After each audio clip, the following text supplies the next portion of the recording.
Anda berkali-kali menegaskan bahwa butuhnya perlindungan untuk peternak sapi perah begitu. Perlindungan dalam bentuk apa sebetulnya, Bapak? Kita perlindungan peraturan perundangan termasuk tadi kan.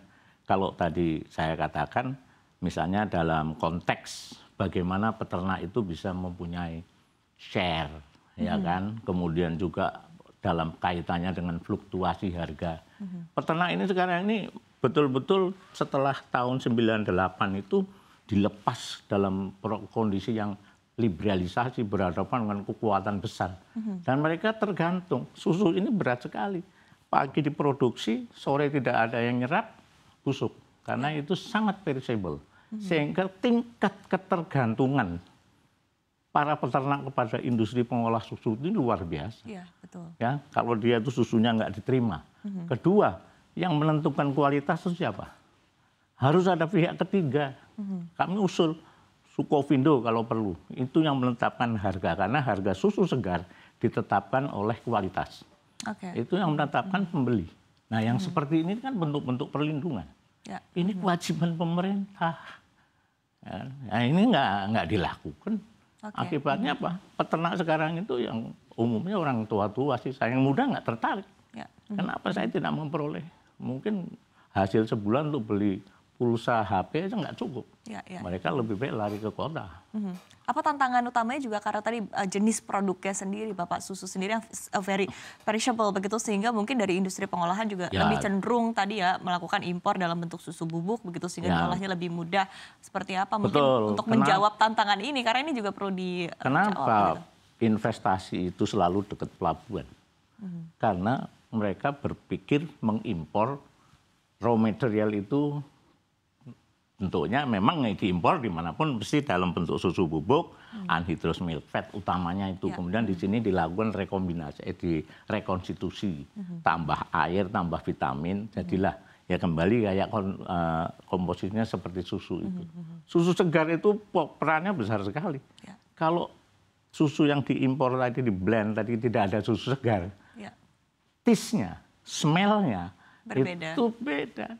Susu segar ini istilahnya punya peran mungkin hanya 20%, tapi dia punya secara teknis itu luar biasa. Oke, artinya memang sangat penting dan mungkin juga bisa dibantu juga begitu dengan seperti apa dari pemerintah juga terus mengkomunikasikan kepada masyarakat begitu ya, bahwa memang susu segar ini memiliki nilai gizi yang juga lebih baik atau seperti apa itu juga apakah memang dianggap perlu begitu, Bapak? Ya, penyuluhan sebenarnya jangan keliru, rakyat itu juga tahu bahwa susu itu mempunyai kandungan gizi yang tinggi, makanya orang kalau habis sakit minum susu, ngerti kok mereka. Masalahnya sebagian masyarakat ini dengan programnya Pak Prabowo ini, orang-orang yang tidak mampu, kan ada sadar gizi, tahu bahwa itu gizi, tapi tidak mampu, uangnya nggak cukup, tidak punya kemampuan yang cukup untuk mengakses kepada harga susu yang kalau sudah di pasar kan harganya tinggi. Harganya tuh tinggi, 3 kali lipat dari harga bahan bakunya. Nah, apa yang terjadi? Ya itu tadi yang menjadi pertanyaan Anda adalah benar. Karena sebagian masyarakat inilah yang menjadi sasaran kita untuk mereka bisa minum susu gratis itu. Kalau yang udah mampu biar aja. Baik. Pak Teguh, kalau kita lihat ya, mungkin kita compare juga begitu dengan produk-produk peternakan, bahkan perikanan dan lain sebagainya. Begitu misalnya peternak ayam ataupun juga peternak lele ini sudah banyak mungkin anak muda ya Bapak berkontribusi di dalamnya. Tapi untuk peternak sapi perah sendiri juga tampaknya tadi seperti Anda sampaikan begitu ya, bahwa saat ini juga kondisinya struggling, mungkin minat dari anak muda juga masih kurang kuat begitu ya. Seperti apa mungkin langkah-langkah yang bisa dilakukan agar menarik minat anak muda begitu untuk tadi, karena prospeknya sekali lagi sebetulnya sangat besar begitu. Ini adalah kesempatan. Ada domestic market. Pemerintah siapin. Tadi saya katakan termasuk adanya putusan politik, memberi subsidi. Anak-anak muda berkooperasi, membuat peternakan besar, memproses, kemudian ikut serta di dalam proses ini. Ini bertahap. Itu yang saya katakan. Ini tidak bisa kayak membalik tangannya 5 tahun. Enggak. Ini harus long term. Kita ini udah ketinggalan jauh. Jepang, Thailand, itu udah Iran itu sudah lebih dari 25 tahun. Dia mengatakan dia APBN untuk susu, program susu ini. Apa dia katakan? Ini bukan biaya, ini adalah investasi bangsa kami. Inilah yang saya katakan ketika ketinggalan jauh sekali dengan negara lain. Kita lihat sumber daya manusia mereka ya, saya tidak mengatakan, tapi kalau kita lihat dari indeks Human Index itu Indonesia kan rankingnya kan di bawah Vietnam. Bayangkan. Karena apa ya, termasuk salah satunya itu adalah asupan gizi, dan negara-negara lain itu sudah menggunakan susu instrumen untuk meningkatkan kualitas sumber daya manusia. Ada yang penting. Jadi kalau sudah kita satu persepsi, saya kira ini saya katakan keputusan politik Pak Prabowo ini sangat spektakuler dan kami sambut. Ya, kami siap untuk membackup. Nah, daya kami adalah bagaimana mengkoordinasikan ternak dan juga kita akan ikut memperjuangkan secara politis. Oke, mungkin pertanyaan terakhir ya untuk Anda.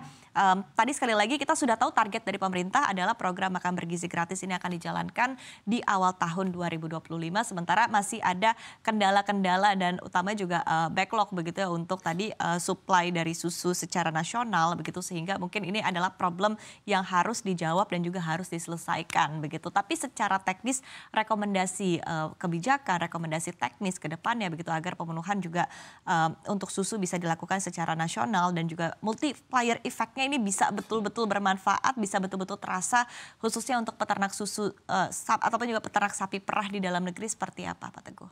Jadi tadi saya katakan bahwa ini adalah suatu keputusan politik yang sangat luar biasa lah ya, yang saya yakini akan mampu menjadi stimulan untuk perkembangan. Karena ini pernah terjadi di tahun 78 atau 79.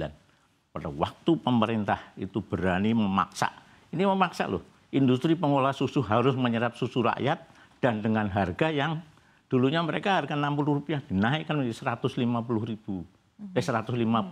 per liter saat itu ya.